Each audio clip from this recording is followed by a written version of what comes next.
তো মা যে মা কার কেমন মনে একজনকে বলেছে যে খিচুড়ি ভোগ চেয়েছে তার কাছে কিরম করে চেয়েছে দেখো বলেছে মা একটু এদিকে আসো তো একটু আগে আসো 200 টাকা দিয়েছি মা, এই তো দিয়েছি। একজনকে বলেছে মা হ্যাঁ মা মা বলেছে একজনকে যে বলছে খিচুড়ি ভোগ খাচ্ছে খিচুড়ি ভোগ মানে উনি বলছেন আমাকে ফোন করে যে খিচুড়ি বলছে আমি পাতায় করে খিচুড়ি খাচ্ছি তো আমার খিচুড়িটা কে ফেলে দিল আর তার সঙ্গে একটু চচ্চড়ি আছে তখন আমি ওইটা জেনে বললাম ও তার মানে মা বলছে খিচুড়ি ভোগ ফেলে দিয়েছে তার মানে কি উনি খাচ্ছেন আর মাকে দেননি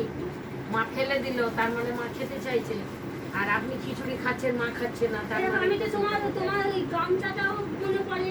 শাড়িটাও মনে পড়ে, একটা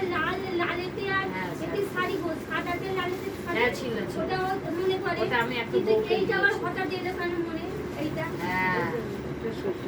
আগের শাড়িগুলো তো সব কিছু করেছে এইবার আমি বলছি যে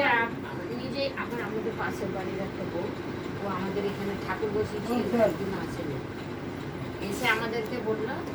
যে হঠাৎ করে দেখলাম যে ও এসে আমাকে ঠাকুরকে ফুল দিয়ে গেল কোনোদিন দেয় না সেদিন ফুল দিয়ে গিয়ে বলছে আবার দুপুর ছেলেকে আনবো তখন বলছে মা আমার কাছে স্বপ্ন দিয়েছে কিরম স্বপ্ন দিয়েছে বলছে দক্ষিণেশ্বরের মা মানে রেগে রেগে বলছে এই মায়ের কাছে আসতে ওনাকে স্বপ্ন দিয়েছে যে দক্ষিণেশ্বরের মা বলছে যে তুই ওখানে যাসনি কেন তখন সেই জন্য সকালবেলা উঠে ও আমাদেরকে ফুল দিয়ে গেল ওর ছেলেকে নিয়ে এসে খুব খারাপ অবস্থা ছিল শরীর ছেড়ে তারপরে বললো বৃহস্পতিবার আমার ছুটি আছে কাজে যায় বললো বৃহস্পতিবার মানে পুজো দিতে আসবে তো বলছে বৃহস্পতিবার একদিন আসবে তো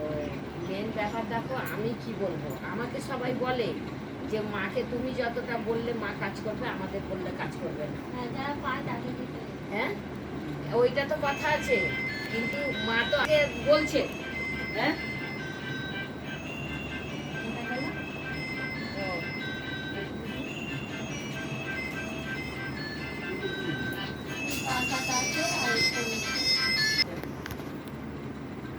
হ্যাঁ বলুন একজন